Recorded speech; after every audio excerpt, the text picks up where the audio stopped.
Good morning, students.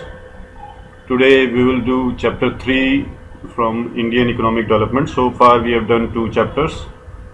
Chapter 1, that is Indian economy on the eve of independence. Chapter 2, that is Indian economy 1950, or we can say 1947 to 1990.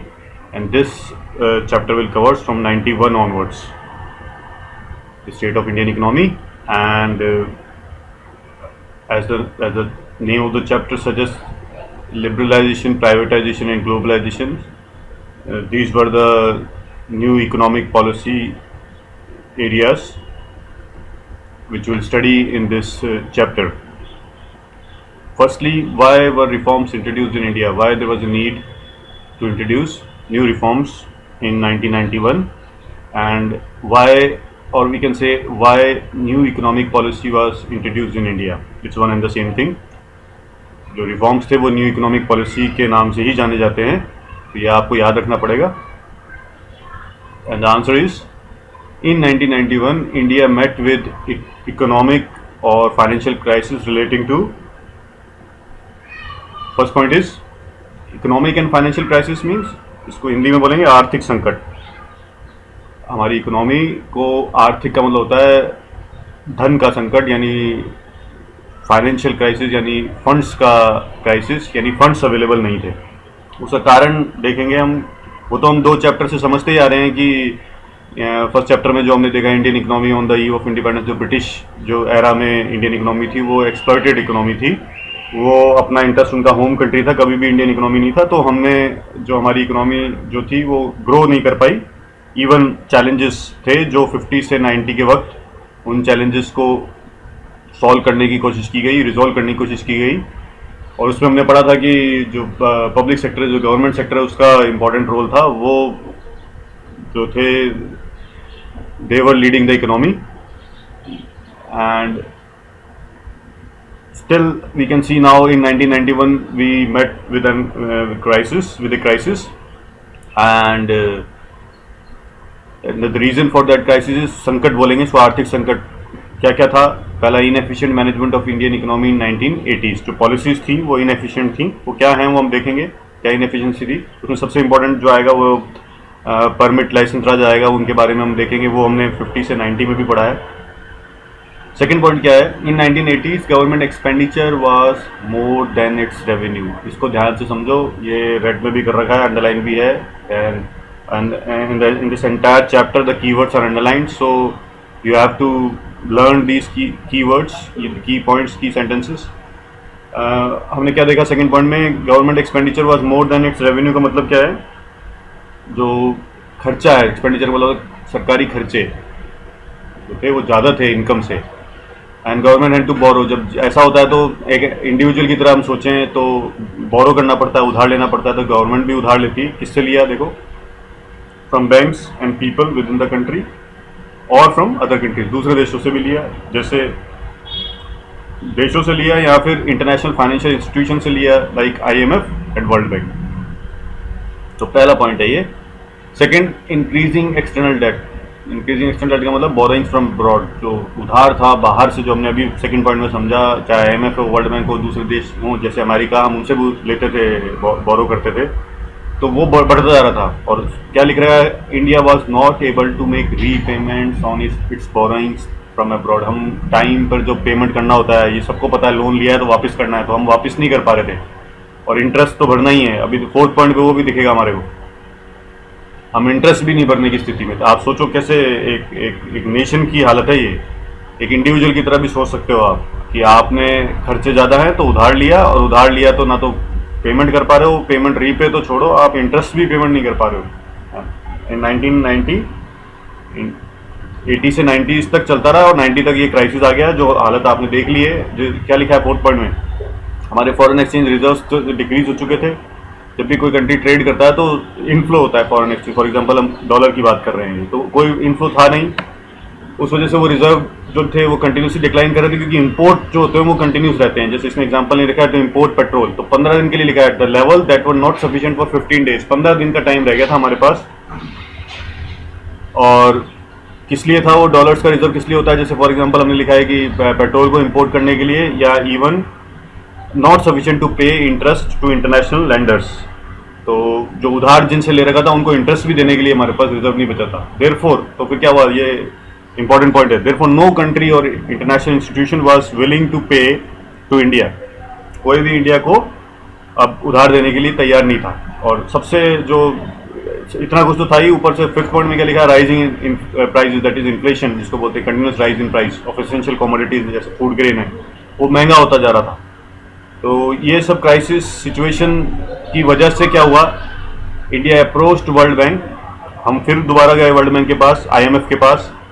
क्या हुआ, and received $7 billion as loan to manage the crisis. उन्होंने हमें $7 billion दिए, लेकिन साथ में देखो उसके अगले पॉइंट में क्या लिख रहा है, उन्होंने क्या एक्सपेक्ट किया, for loan these institutions expected. उन्होंने क्या कंडीशंस हैं, ये जो ब्रैकेट में भी लिख रहा है, कंडीशंस हैं या फिर प्रेशर है, मानना तो पड़ेगा ही। क्या कंडीशन थी, first to liberalise the economy, यानी ये आप कंडीशंस को पूरी करेंगे दोनों को, then only you will get, अगर आप हाँ भरते हैं तो आपको $7 बिलियन मिलेंगे क्राइसिस को मैनेज करने के लिए, otherwise there is no scope for further borrowing और फर्दर लेंडिंग।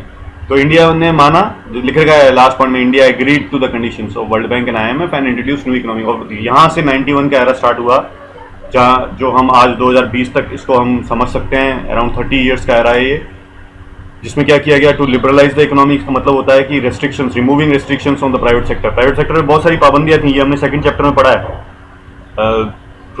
पब्लिक सेक्टर था, गवर्नमेंट सेक्टर था, वो लीडिंग रोल में था। प्राइवेट सेक्टर ना तो इतना सक्षम था, उसमें हमने देखा था they were not having funds, और अगर if the funds were available, market was not there. तो इंडस्ट्रीज जो थी या जो भी मार्केट पे जो हम बात करेंगे मार्केट शेयर था, वो ज़्यादातर गवर्नमेंट फर्म्स का था, जिनको पब्लिक सेक्टर यूनिट्स बोला जाता था। तो लेकिन उन्होंने बोला, जब कंडीशन रखी गई तो क्या बोला गया कि remove the restrictions from the private sector. वो हम देखेंगे क्या क्या रिमूव की गई रेस्ट्रिक्शंस, और reduce the role of government. And secondly and most importantly, जिसको हम ग्लोबलाइजेशन के नाम से जानते हैं, to open up the economy. Open up का मतलब होता है रिमूव रेस्ट्रिक्शंस ऑन ट्रेड। पहले रेस्ट्रिक्शन याद आ रहा होगा आपको सेकंड चैप्टर। अभी इस चैप्टर को समझने के लिए अगर आप सेकंड चैप्टर को रिवाइज करेंगे तो आपको ज़्यादा अच्छी तरह समझ में आएगा, क्योंकि जो भी पॉलिसीज को डिज़ाइन किया गया था सेकंड चैप्टर के अंदर जो हमने पढ़ा है 50 से 90 के दौरान, वो सब रेस्ट्रिक्शंस थे और वो हटा दिए गए। इस चैप्टर में हम ये पढ़ेंगे, जो न्यू इकोनॉमिक पॉलिसी आई वो सब रेस्ट्रिक्शंस को हटाया गया। तो हम इसमें पढ़ेंगे भी, वो रेस्ट्रिक्शंस हम डिटेल में समझने की कोशिश करेंगे। और ग्लोबलाइजेशन में ये था, हमने एक पढ़ा था वहाँ पे, एक इंपोर्ट सब्स्टिट्यूशन जैसा एक था कि इनवर्ड लुकिंग व्यू था, जिसमें हम अपनी डोमेस्टिक इकोनॉमी को स्ट्रेंथन करने की कोशिश कर रहे थे हमारे प्लानर्स। तो हम ट्रेड नहीं करते थे, या इंपोर्ट पर रेस्ट्रिक्शन लगा रखे थे। आपने पढ़ा होगा, याद आ रहा होगा आपको, टैरिफ्स एंड कोटास, इनके थ्रू जब हम रेस्ट्रिक्ट कर रहे हैं तो दूसरा नेशन भी हमें अलाउ नहीं करेगा, तो फिर वो एक्सपोर्ट भी बंद हो गए। अब जब एक्सपोर्ट, मैंने आपसे अभी इससे पहले पहली स्लाइड में बोला था आपसे कि अगर इनफ्लो की बात करेंगे, जो हमने बात करा कि एक जो क्राइसिस में हमारे पास फंड्स नहीं थे, जैसे डॉलर्स का रिजर्व नहीं था, वो इनफ्लो होता है। ट्रेड करेंगे तब इनफ्लो होगा ना, एक्सपोर्ट करोगे तब डॉलर्स आएंगे ना।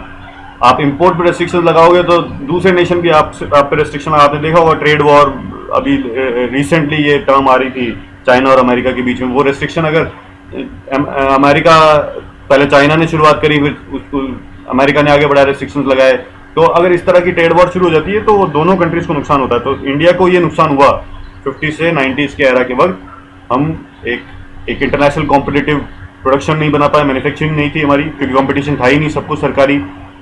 जब कंपटीशन नहीं होता है तो डेवलपमेंट नहीं होता है, ये आपको समझना पड़ेगा। तो ये सब प्रॉब्लम्स थी, हम इस चैप्टर में यही समझेंगे। तो रेस्ट्रिक्शंस हटाई गई, कंपटीशन को लाया गया, आप compete करिए, अगर आपका प्रोडक्ट बेटर है तो आप सर्वाइव करेंगे, अदरवाइज मार्केट में सर्वाइव नहीं था। लेकिन उस 50 से 90 के दौरान बहुत प्रोटेक्टिव सा एनवायरनमेंट था।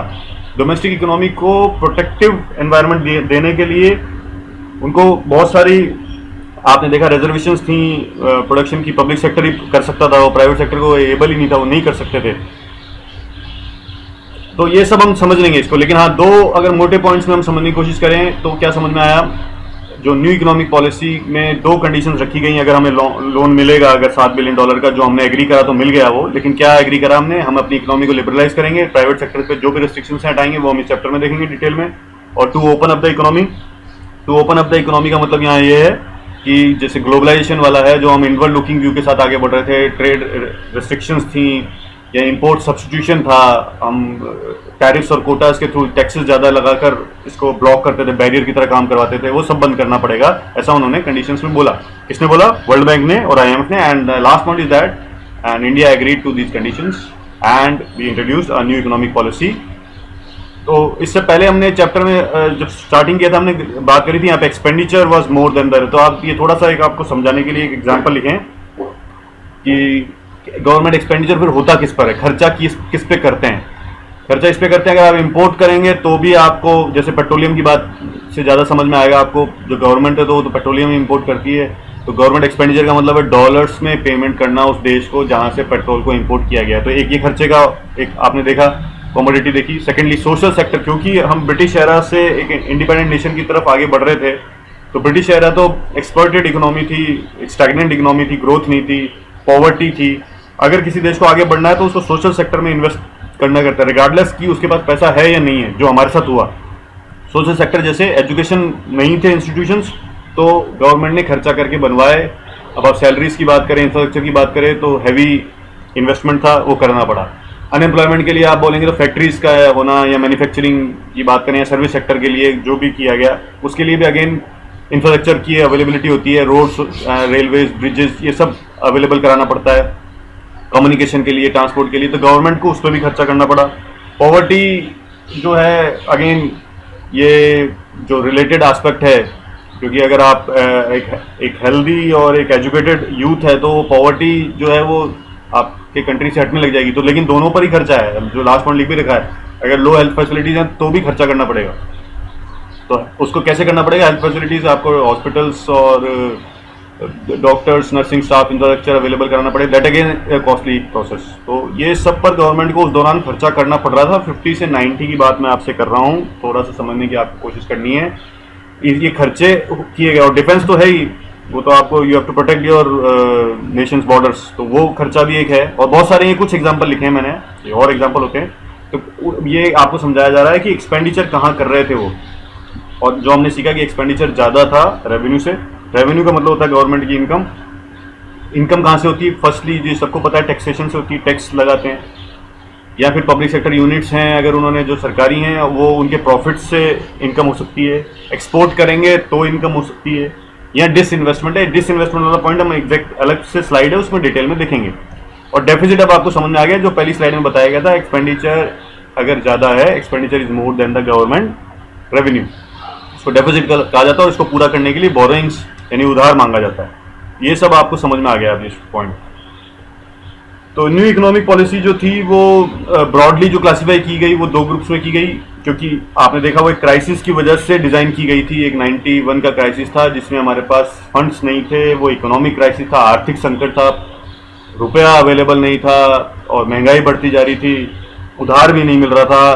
तो उसको करेक्ट करने के लिए न्यू इकोनॉमिक पॉलिसी लाई गई, जो कंडीशंस के साथ लाई गई, और हमें लोन मिला। तो उस पॉलिसी के क्या ब्रॉडली हम बोलें, क्या उसके ऑब्जेक्टिव्स थे, उनको ब्रॉडली जो क्लासीफाई किया गया पॉलिसीज को, वो दो ग्रुप्स में किया गया, स्टेबलाइजेशन मेजर्स और स्ट्रक्चरल रिफॉर्म मेजर्स। स्टेबलाइजेशन में देखो क्या लिखा है, शॉर्ट टर्म मेजर्स, और स्ट्रक्चरल में क्या लिखा है, long term measures. Short term measures में क्या लिखा है, तो इमीडिएट जो करेक्शन रिक्वायर्ड था। बैलेंस ऑफ पेमेंट का मतलब यहाँ है कि जो फॉरेन ट्रांजेक्शन सब हम करते हैं तो इनफ्लो होता है करेंसीज का, उसको ट्रांजेक्शन को बैलेंस ऑफ पेमेंट में लिखा जाता है। तो क्राइसिस का मतलब ये होता है कि अगर आउटफ्लो ज़्यादा हो और इनफ्लो ना हो, फॉर एग्जांपल डॉलर्स, तो आउटफ्लो का मतलब है ऐसे ट्रांजैक्शन जिनकी वजह से आउटफ्लो हो रहा है, ऐसे ट्रांजैक्शन जिनकी वजह से इनफ्लो हो रहा है वो नहीं है। इसका छोटा सा एग्जांपल है एक्सपोर्ट और इंपोर्ट। इंपोर्ट से आउटफ्लो होता है और एक्सपोर्ट से इनफ्लो होता है। तो वो जो वीकनेस थी, यानी एक्सपोर्ट्स को बढ़ावा देना, उस वीकनेस को करेक्ट करने के लिए पॉलिसीज डिज़ाइन की गई, और इन्फ्लेशन को कंट्रोल करने के लिए भी पॉलिसीज को डिज़ाइन किया गया। और लास्ट पॉइंट से क्लियर हो रहा है, in other words to maintain sufficient foreign exchange reserves, यानी कि डॉलर का रिजर्व होना चाहिए और प्राइसिंग को कंट्रोल करना चाहिए, उसके लिए पॉलिसीज डिज़ाइन की गई। वो हम आगे चैप्टर में देखेंगे। स्ट्रक्चरल में क्या है, लॉन्ग टर्म मेजर्स हैं, वो 2020 तक भी चल रहे हैं। वो आपने देखा है, डीमोनेटाइजेशन, जीएसटी जैसे मेजर, ये टैक्स रिफॉर्म्स ये हर साल चलते आए और ये बढ़ते रहे 91 से लेके आज तक। हम इसको समझने की कोशिश करेंगे। ये तो लॉन्ग टर्म होते हैं, improving the efficiency of the economy and improving the international competitiveness. Last is removing the various rigidities. Rigidities का मतलब ये था जो पॉलिसीज 50 से 90 के दौरान बनाई गई, जैसे लाइसेंस राज था वो एक रिजिडिटी थी, एग्जाम्पल है ये, या आप इंपोर्ट सब्स्टिट्यूशन बोलेंगे तो वो एक रिजिडिटी थी। तो ये सब रिजिडिटी पॉलिसीज की बात की जा रही है। रिजिडिटी का मतलब होता है फ्लेक्सिबल ना होना, समय के साथ ना बदलना, जो पॉलिसी बन गई और उसके साथ चलते रहना, उसकी वजह से हम आर्थिक संकट में फंस गया। ये सब इस चैप्टर में हम सीखेंगे कि क्या क्या रिमूव किया गया, जो रिजिडिटीज या पॉलिसीज की बात हम करेंगे। तो स्ट्रक्चरल रिफॉर्म मेजर्स में है जो लॉन्ग टर्म मेजर्स थे, जो इकोनॉमी को 2020 तक लेके आए और आज हम एक पावरफुल इकोनॉमी में से एक बन गए। इस चैप्टर को अब हम 3 मेजर एरियाज जो हेड्स हैं उनमें पढ़ेंगे। Government introduced A variety of policies which fall under, वो पॉलिसीज जो थी लिबरलाइजेशन की पॉलिसीज आएंगी, लिबरलाइजेशन हेड में आएंगी, या प्राइवेटाइजेशन की पॉलिसीज हम प्राइवेटाइजेशन हेड में पढ़ेंगे, और ग्लोबलाइजेशन। तो ये 3 मेजर हेड्स में हम इसको समझने की कोशिश करेंगे। इसको हम ये पार्ट 1 है। नेक्स्ट पार्ट में हम इसी स्लाइड से शुरू करेंगे और इसको कंटिन्यू करेंगे, ठीक है। सो फार वी हैव डन, क्या क्या समझ में आ गया। एक चैप्टर का नाम क्या है, chapter 3 liberalization, privatization and globalization. Why were the reforms introduced in India, और why new economic policy was introduced in India? Secondly, we have done, तो फिर इंडिया जो कंडीशंस क्या थी जिनको पूरा किया गया, and we received the loan of $7 billion. ये कुछ हमने एग्जांपल देखे थे एक्सपेंडिचर के और रेवेन्यू के, and broadly classified into 2 groups. जो न्यू इकोनॉमिक पॉलिसी को हमने समझा, स्टेबलाइजेशन मेजर्स की कुछ पॉलिसीज और जो कि शॉर्ट टर्म थी, और स्ट्रक्चरल रिफॉर्म्स की पॉलिसी जो कि लॉन्ग टर्म थी। And the 3 areas under which these policies are categorized: liberalization, privatization, globalization. From this slide onwards, we will continue in part 2. Thank you.